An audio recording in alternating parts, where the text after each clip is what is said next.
Hello everybody, it's Ginger on Wheels here. I'm at a very special location today. We're gonna be going for a ride on the Sherman S today, which is one of the first in North America, so it's gonna be a very exciting episode. Make sure to stay tuned, subscribe if you haven't already, and let's get ready to ride.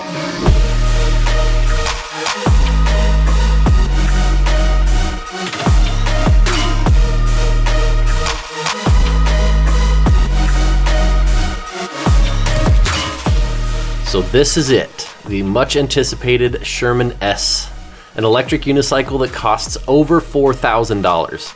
I got a chance to ride this machine for a few hours up at the Eevees shop in Canada. They are having their Neon November sale right now, so click the link in the description of the video if you want to check out their EUC sale prices. Now, for perspective on this review, I've owned the Gen 1 Sherman and also the Sherman Max. I put over 8,000 miles on those two wheels combined, so I feel like I've got a pretty good perspective on what this new Sherman S brings to the table. In this brief review, I'll mainly be focusing on the suspension feel, performance, and updates over the previous Sherman wheels. Between the older Shermans and the new Sherman S, the most obvious and noticeable difference is the addition of suspension. Also, the complete removal of the outer protective bars, which gave the older Sherman wheels their signature look.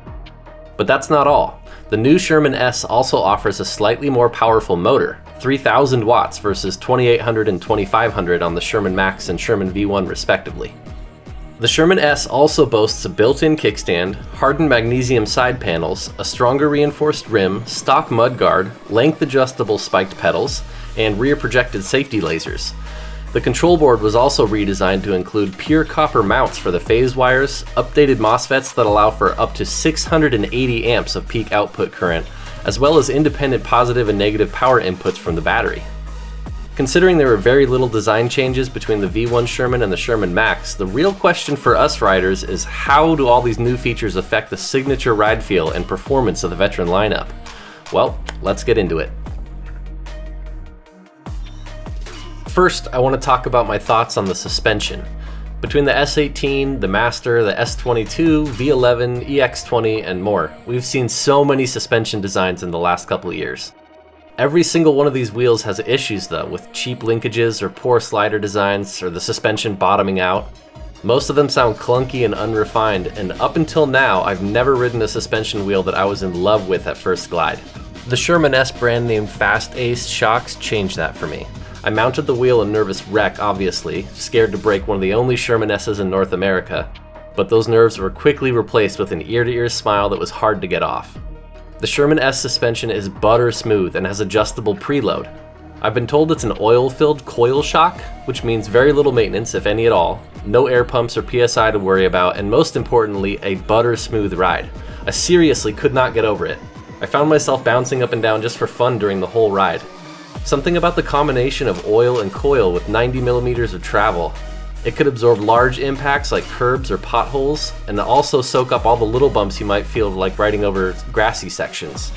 I've seen complaints during teardown videos about how the suspension isn't mounted to any sort of rigid frame, but that's not a problem while riding, and the top of the shock is pretty well secured by the rigid housing of the side shells. I did see how the suspension posts were causing wear on the side shells of the wheel after just 4 hours of riding in one of the teardown videos, but I don't expect that to be an issue with the production models of this wheel.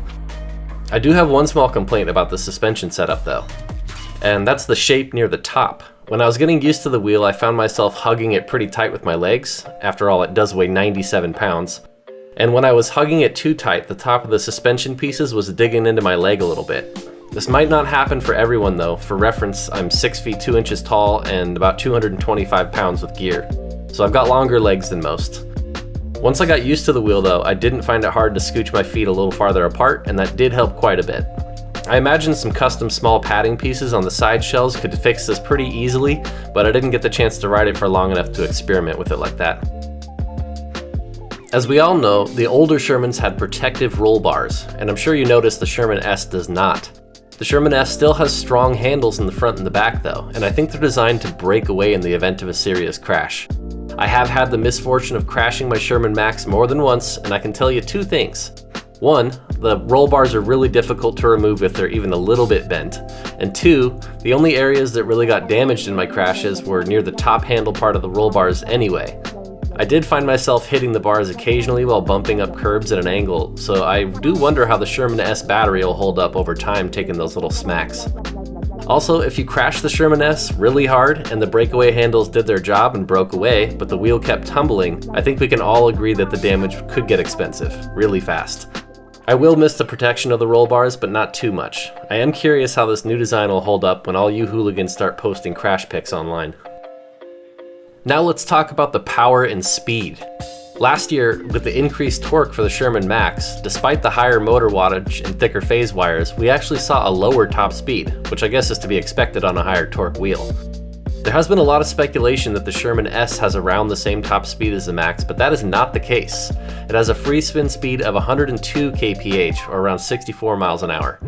I don't know who's going to be the guinea pig to test the actual top speed, but I got it up to 80 kph on my joyride, and someone at the shop said they pushed it up to 82 the day before.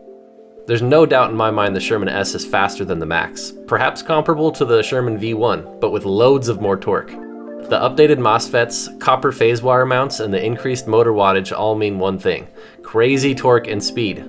Granted, it's not as torque-filled as a 134 volt wheel, but unless you're doing very demanding off-road riding or maybe jumping, I don't think it's worth the sacrifice in range and cooling ability over the 100 volt Sherman system.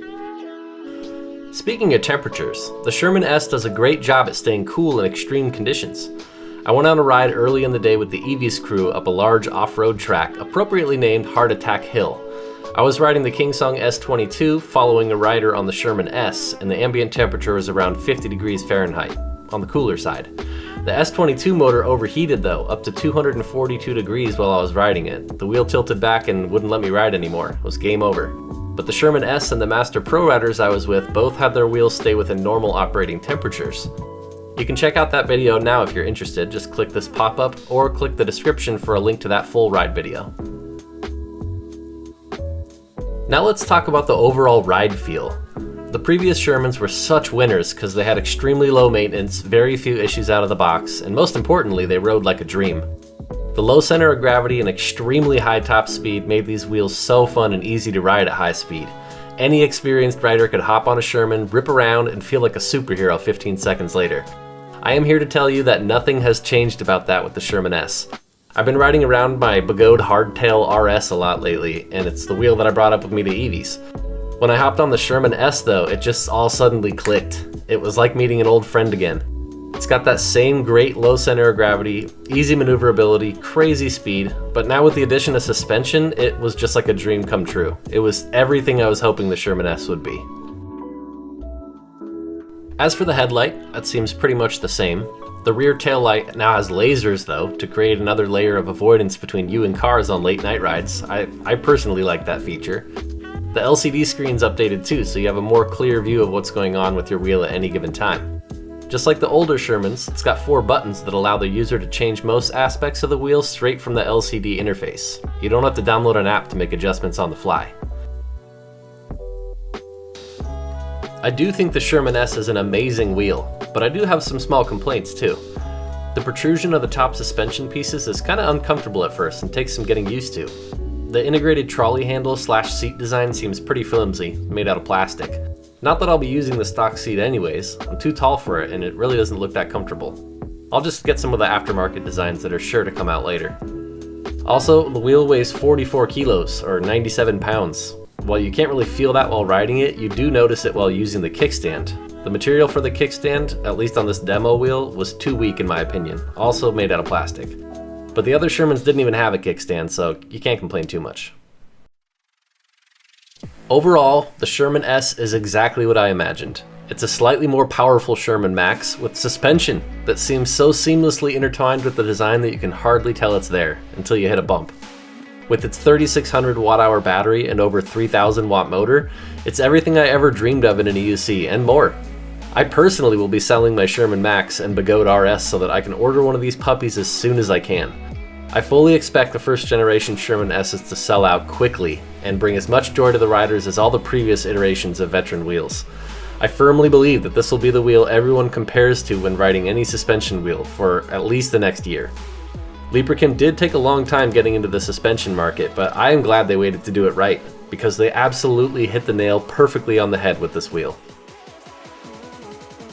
Now that the video is just about over, can you do me a big favor? If you enjoyed yourself or you learned something, just click the small like button. That'd really help me out. And also share the video with your friends too, if you get a chance. Thanks for watching, you guys. I'll see you all later.